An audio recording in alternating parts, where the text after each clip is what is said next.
This is after the flag. The Dutch TT at Assen has come to a close. MotoGP now heads off on its summer break, and Pecco Bagnaia will head out on his summer break with a 35-point World Championship lead after victory for the second year in succession at the MotoGP Assen. Louis Suddaby and Simon Crafar are going to talk you through all the key stories and talking points that came from this Dutch TT, a race that perhaps didn't produce the incredible drama and excitement that we saw particularly early in the day in the Moto2 and Moto3 races. Make sure you catch those if you haven't already. But what we did see was a class performance, Simon, once again from Pecco Bagnaia, who didn't exactly have it all his own way today. Got overtaken off the line by the typically fast-starting KTM of Brad Binder. But once Pecco Bagnaia was able to overcome that early challenge of Brad, not only was he able to lead from the front, but he always seemed as if he had an extra gear up his sleeve. Every time we saw Marco Bezzecchi try and close that gap, Bagnaia was straight away with a response.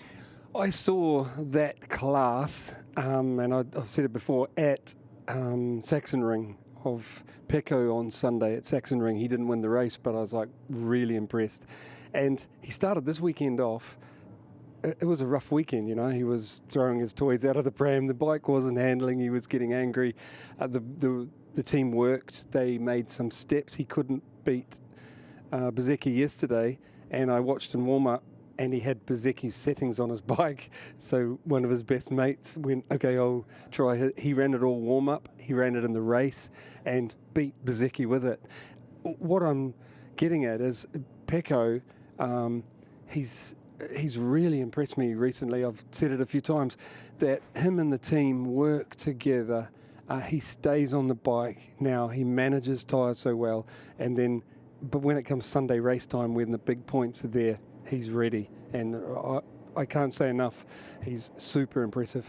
We're seeing from Pecco Bagnaia the confidence that comes with being a world champion, because as you say, his race weekend did not start off well at all. We saw so many hand gestures, thumping the tank in practice one. The bike just wasn't working as he wanted it. Now, maybe at this time last year, that would have maybe got in the head of Pecco Bagnaia and he'd have allowed that to fester and actually struggled through the weekend. But he knows already by now that there's so much data available at Ducati. There are so many smart minds within that Ducati pit box that no matter how bad it might look on a Friday, or no matter how much stronger than him Marco Bezzecchi might appear, he knows that by the time they get to the business end on Sunday, that they can and will figure it out. And he proved it again. Exactly right. And that together with when he's in the sprint, for example, when things aren't right, he's said it himself that he's learned to go, right, you know, don't just push on and try and win anyway, because you crash doing that. So he's really wise. He just does whatever he can, you know, get as many points as he can. It's normally 20, you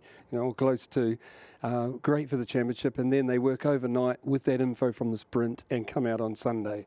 And like really impressive.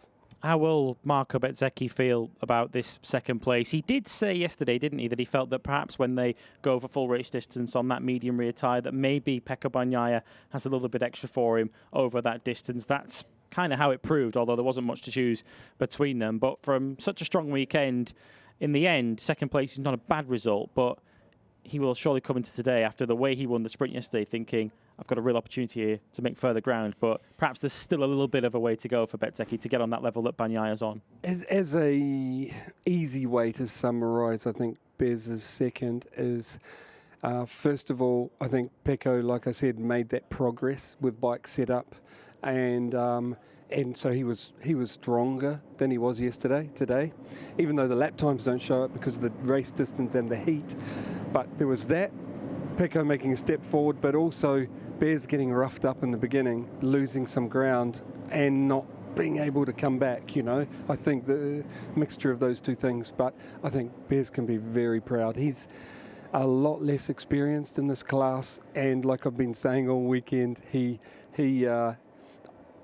what he's doing, manage everything, his speed and staying on the bike at his experience level is fantastic. He's going to be a threat for the future. Well, he couldn't quite match Pecco Bagnaia today. Victory for Pecco Bagnaia in the Dutch TT for the second year in a row. Let's get his immediate post-race thoughts. He's with Matt Birt.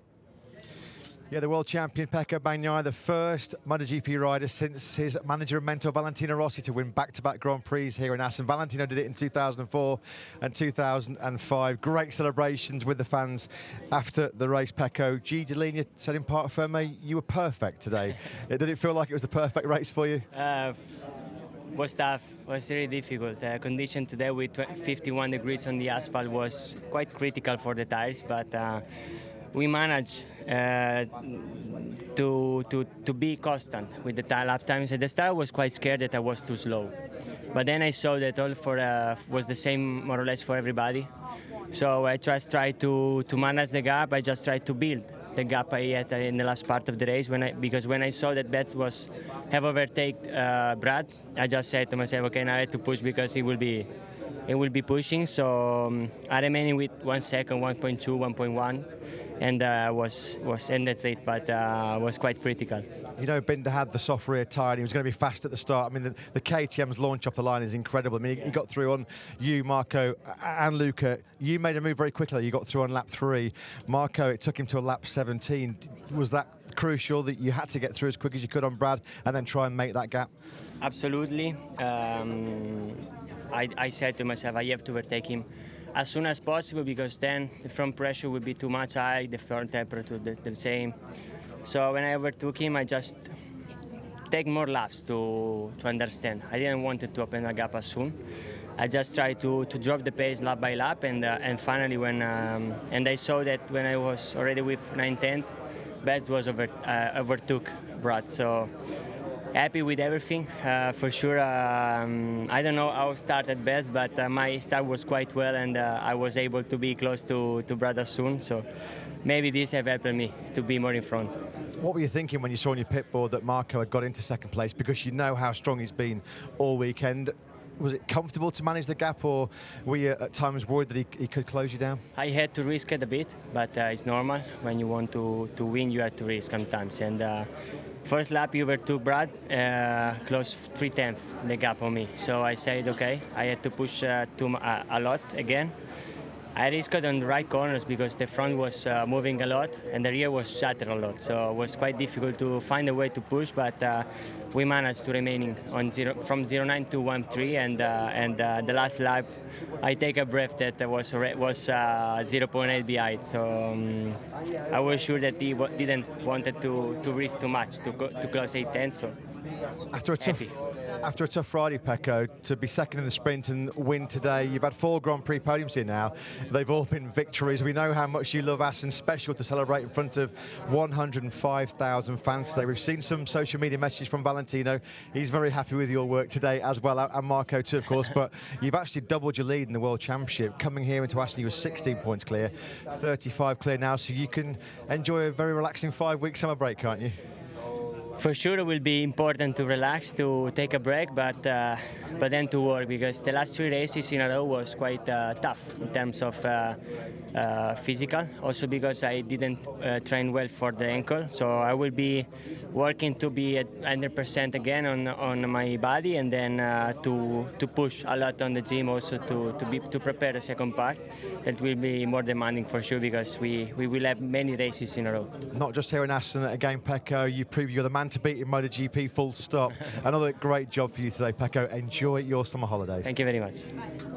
You have to do it in Italy? Yeah, congratulations to Pecco Bagnaia. Back-to-back victories at the Dutch TT after bouncing back from the sprint win of Marco Bezzecchi yesterday. Looking at the season he's put together so far, he's, of course, left some points on the table on a Sunday. Not all that were through his own doing. Of course, the incident with Maverick Vinales at Le Mans, the crash in the wet in Argentina. He also crashed out of the lead in Austin. Of course, he'd have a much better lead if it wasn't for that. He's a rider at the moment who, the way he's performing, doesn't seem to have any obvious weakness at the moment, does he? I'd go along with that, and you can see he's really happy. You know, I would say that right now we're seeing the happiest Pecco as the most relaxed, and I think that plays a part in it's going to be harder to rely on him making a mistake if you're the opposition. All I'd like to repeat is he comes across the happiest, the most confident, probably all his people around him, his own ability, his machine, and yeah, he's the man to beat for the championship. I think it's quite obvious. Marco Bezzecchi, second place today. He's just a point behind Jorge Martin now for second in the World Championship. We're expecting him to come walking into view very, very shortly to speak to us. There he is. As if by magic, Marco Bezzecchi arrives. He's ready to speak to Matt Birt to tell us all about his race where he finished in second place here today. Down to you, Matt. Yeah, thanks, Louis. Marco, that's a fantastic weekend for you. Coming into Assen, a circuit we know that you love. Pole position, sprint win, and second place in the main Grand Prix. I'm sure you'd have signed for that on Thursday, but big smile, great celebrations in front of that crowd. A really strong weekend to go into summer holidays, Marco. Yeah, I'm very happy for this weekend. We worked very well, and I think we deserve this result because really this weekend I gave my all, but also with the team we worked on the better way that we could, and to achieve this result for me is fantastic. Leading every session, pole position, sprint win, and also a podium. So yeah, I can't be more happy than this. So yeah, thanks. We know the KTM was always fast off the line, and Brad Binder got another sensational start. You were back in third like you were in the sprint yesterday. Pecco was able to get through quite quickly though on lap 3 and then opened a gap. You took a lot longer. I think lap 17 was when you took second from Brad. Was that the crucial moment? Do you think that it could have been a different story if you'd have got through a little bit quicker? I don't know, because Pecco was a bit stronger than me with the medium. So I knew already yesterday I could race with the soft, but honestly it was a too big risk. And I didn't want to throw everything in the bin because this weekend we were really having a good time. So I put the medium as well, but I knew that I could suffer a bit more. But the problem was that to pass Brad, I struggle a lot with the front temperature and the pressure. So I spent some laps behind them, and then I lost a bit of meters, then I gained again, then I lost again, making some mistakes, losing the front, and was tough. Then I prepared very well the overtake, and I was able to pass him finally, but as soon as I got in front of him, I could break away a bit, and then I had a problem with the bike as well, so I said, no, something more, and I had so many vibration in the rear, really, it was very strange. I didn't expect this. I tried to manage with the mapping. I was pushing every button that I had, but nothing was improving, so fortunately I survived because I was scared that I could lose the podium, but was okay. So because of all this big story, I'm very happy. Important points for the World Championship. Yeah, it sounds like it was a very difficult race in the hot conditions.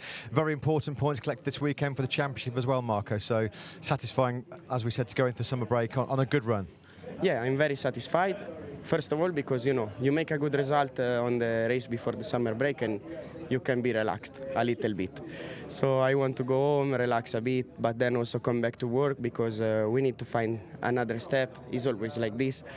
But I'm very motivated. I'm enjoying a lot with the guys, with the bike, with everyone in the team. So I can't already wait to go back on the bike and ride. We know the boss is very happy. Valentino has already put some message on social media congratulating you and Pecco. Before the race, we saw your team put out some pictures of you with your family sat in the grandstands here in Assen in 2005, a race that Valentino won.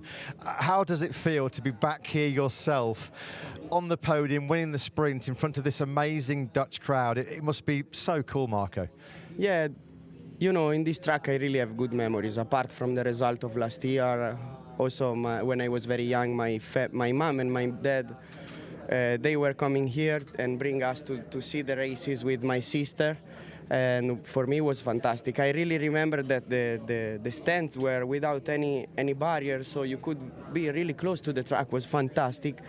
And I was already following a lot. Vale was my idol already. I was very young. I was dreaming to be inside the track, and now to be here fighting for podiums, victories is amazing. It's a place that I really like. Also, the people from here are fantastic. The passion they have for motorsport is unbelievable. So very good memories, and this will be one more on this track. Marco, you proof that dreams do come true with a lot of hard work.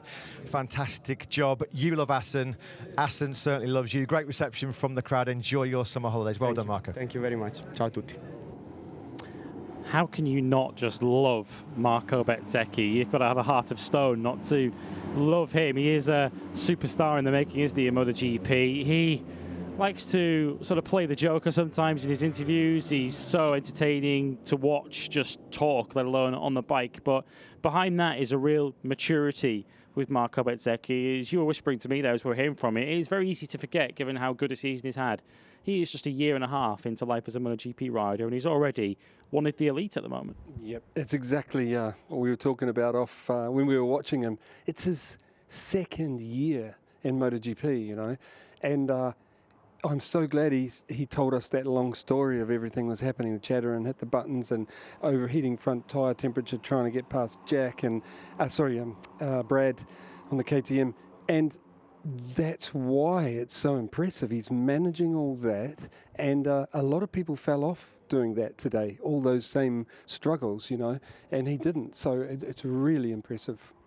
Let's discuss the battle for the final podium position then, which was decided in some ways off the track, and I mean that in more ways than one, in terms of a decision by race direction and also Brad Binder quite literally going off the track on the final lap. The second time in 24 hours that Brad Binder has exceeded track limits at turn 8 to ultimately lose a podium. Now, first thing to clarify is it's essentially two different penalties that Brad Binder's been given in 2 days. Yesterday was for too many offences of exceeding track limits. Today was for exceeding track limits on the final lap, which when you're in a close battle for position is an automatic one-position penalty. We've also seen a lot of riders going across chicanes, particularly at the final Gert Timmer chicane, and having penalties.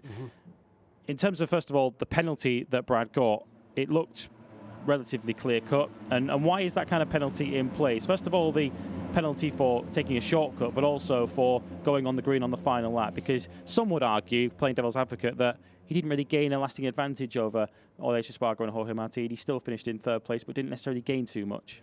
I think, first of all, I would like to say I'm devastated for Brad, for KTM, for the whole team. I was in that garage ready to get an interview with the team manager for the podium, and then it came up on the screen and their faces, it was really sad to see.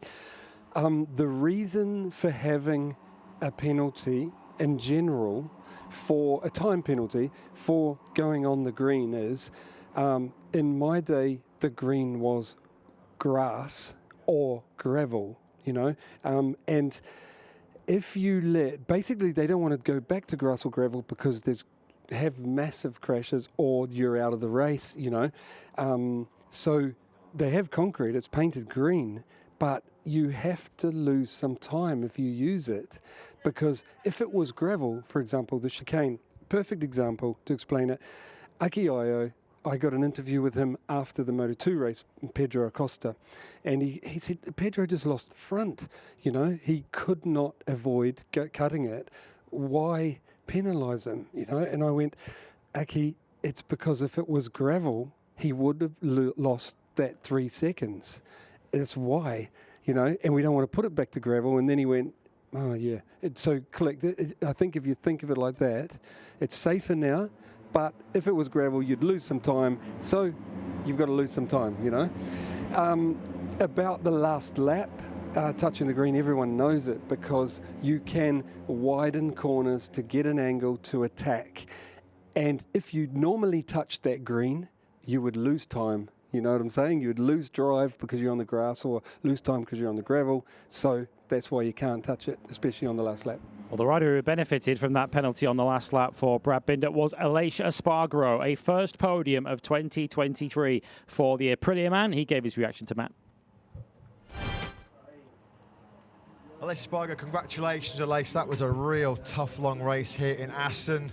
Third place, a bit of revenge on Brad Binder after what happened last year as well. Congratulations, because you really had to work hard for that one. Yeah, it was very hard. It was very difficult because from the first lap, corner 1, I had a contact with Marini and I broke the right wing, and especially in corner 6, that I was very strong all weekend. I recovered time, and also in corner 12, I lose a lot of time. Actually, the bike didn't turn. I have a lot of shaking, so it was difficult really to maintain the pace. Was very hot out there, and every time I get closer to Brad, I had a lot of tire temperature pressure, the alarms on the dash. So, it was difficult to manage, to try to have fresh air, but not too much. Then it was Jorge pushing from behind, so it was very stressful race. I knew that overtaking Brad, it's almost impossible, but to try to be close, to push him into the limit was what I had on my plan, and it works. The damage to your bike we can see quite clearly from that contact with Luca Marini. I mean, how did that affect the performance of the bike? Because you need the wings for the high-speed change of direction. Yours was just flapping around all race. It must have been pretty difficult. Yeah. Especially on the slow corners, it was quite good in the chicanes, but especially in corner 6 and 12, I lose a lot of time. When in the middle of the race, it started to be better, but at the beginning of the race with a full tank, was very difficult. Actually, the bike didn't turn, and when I force it, I get a lot of moving of the front. Steering, so it was very difficult. I didn't understand what was going on. But lap by lap, when I had a little bit less weight, the bike started to be a little bit more stable. Not really performing as I expect, but it was okay. You've spent a lot of time today behind Brad Binder. You know how good he is, so how hard he is to overtake. How did you feel when you knew that he got that penalty on the last lap? And did you see it at the moment? I mean, were you looking for him after what happened in the sprint yesterday? Yeah, it was clear. I feel sorry for Brad because it's a rule, it's racing, but you gain nothing. But I knew that with the soft tire he had in the last laps, he struggled. He was sliding everywhere, trying to close. He accelerated really early there to protect on the next break because I was very, very, very close. And he made the mistake. I knew clearly from the moment he touched the green. Feel sorry for him, but rules are rules. You knew it was going. Well, you knew it had happened. Had it not, we were getting flashbacks to maybe 2022 when you got up the inside of Brad and Jack Miller. Was that in your mind as well, Aleix, on that last lap? Yeah, we had good fights with Brad. Brad is a really talented rider. We both are, I think, the fastest riders without a red bullet. So we are fighting really, really hard. It's not easy to be there fighting for the podiums. I think he's going to be our main rival in Aprilia, Brad and KTM, for top 5 in the championship. So today we won the war. First podium of the season, Aleix. It hasn't been easy. You've had the injury after Mugello, and of course, what's happened with your brother Paul Espargaro as well. We saw Paul here yesterday. I just wonder how much of a lift that was for you and perhaps helping you today as well.